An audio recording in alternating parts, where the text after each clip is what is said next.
আমাৰ মানুহৰ মাজত এইবিলাক কি হৈ আছে এইটো বাৰু এইকেইটা দিন দেখি আছোঁ।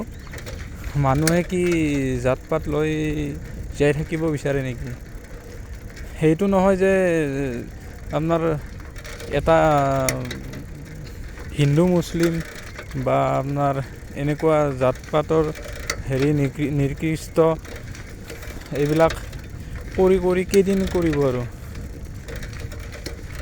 মানুহ হ'লে মানুহ হৈ জীয়াই থাকিব বিচাৰোঁ, কাৰণ সকলোৱে জাত পাত লৈ জীয়াই থাকিব নোৱাৰে।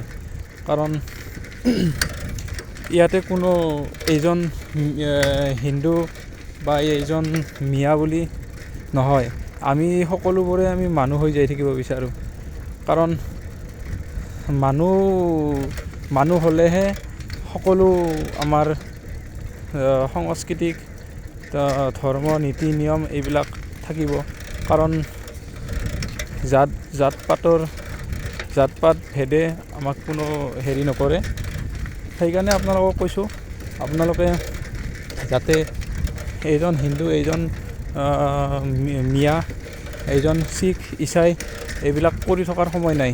কাৰণ অসমখন জীয়াই থাকিবলৈ হ'লে আমি মানুহ হৈ জীয়াই থাকিব লাগিব। কাৰণ আমি অসমীয়া হৈ অসমত আমি জীয়াই থাকিব লাগিব। কোনো জাত পাত লৈ ইয়াতে জীয়াই থাকিব নালাগে। কাৰণ আমি মানুহ গতিকে সেইকাৰণে আপোনালোকক কৈছোঁ, এইবিলাক আমাক একচুৱেলি এনেকুৱা হৈছে, অসম তথা দেশখনত এইবিলাক ইছ্যু দি পূৰা ভৰাই দিছে। কাৰণ এইবিলাক ইছ্যুৱে মানুহৰ ঘৃণা বিয়পায়। আজি দেশখনত কোনো শান্তিত নাই, কাৰণ ঘৃণাৰে পূৰা একদম ভৰি গৈছে। আৰু আমাৰ মৰমৰ জুবিন গাৰ্গৰ মৃত্যু সন্দৰ্ভত ন্যায় হয় নে নহয় সেইটো ক'ব নোৱাৰোঁ। কিন্তু গতিকে কোৰ্টত আছে,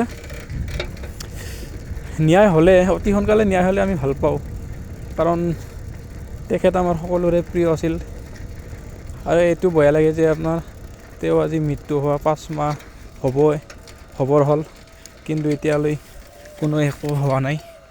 আৰু এইটোৱে আশা কৰোঁ অতি সোনকালে যেন ন্যায় পায়।